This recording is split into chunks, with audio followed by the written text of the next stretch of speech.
Welcome to स्टैंडो with पूर्णिमा। अगर आप इस चैनल पर नए हैं तो प्लीज़ चैनल को सब्सक्राइब करें। यहाँ आपको daily stenography dictation practice provide की जाती है। चलिए शुरू करते हैं। डिक्टेशन 80 वर्ड पर मिनट की स्पीड से बोली जाएगी। डिक्टेशन 5 सेकंड बाद स्टार्ट होगी।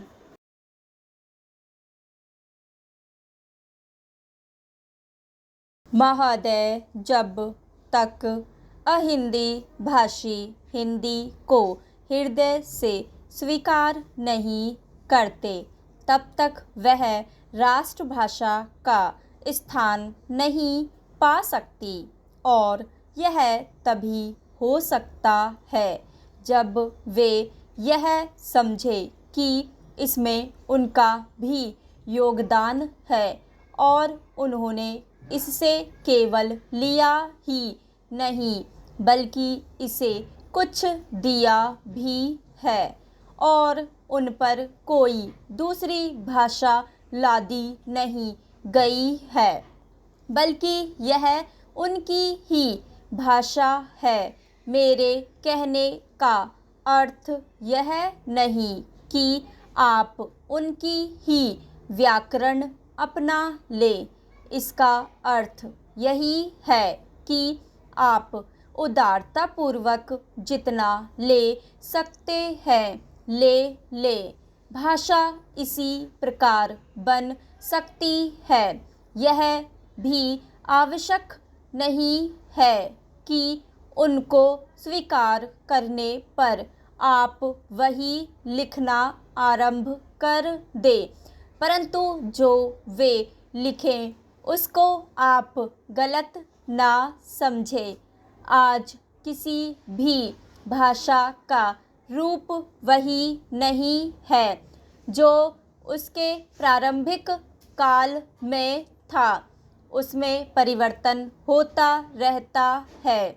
हिंदी के इतिहास में भी आपको यही बात मिलेगी। मैं हिंदी का कोई विद्वान नहीं हूँ, पर मैं अपने अनुभव से कह सकता हूँ कि उसमें भी पिछले 500-600 वर्षों में बहुत अंतर पड़ा है तथा पहले की और आज की हिंदी में काफ़ी अंतर है।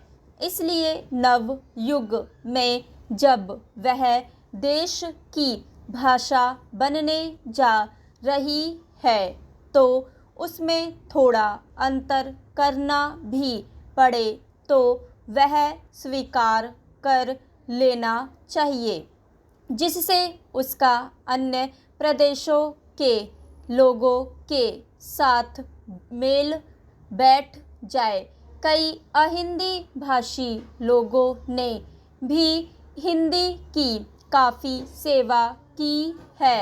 आपके राज्यपाल महोदय अहिंदी भाषी हैं और इन्होंने अपनी भाषा की बड़ी सेवा की है।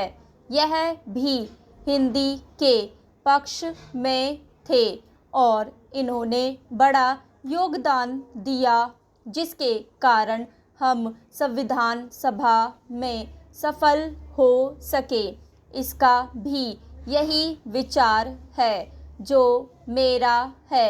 मैं चाहता हूँ कि इनको भी हिंदी की सेवा करने का अवसर दिया जाना चाहिए।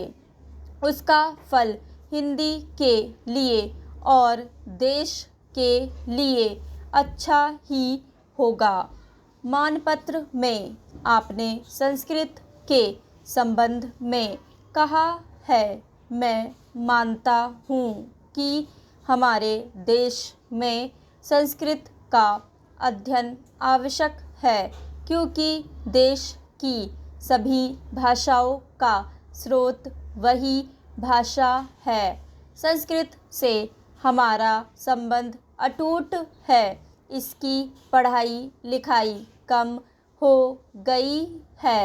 यह हमारे लिए दुख की बात है। मैं आशा करता हूँ कि इसकी उन्नति होगी।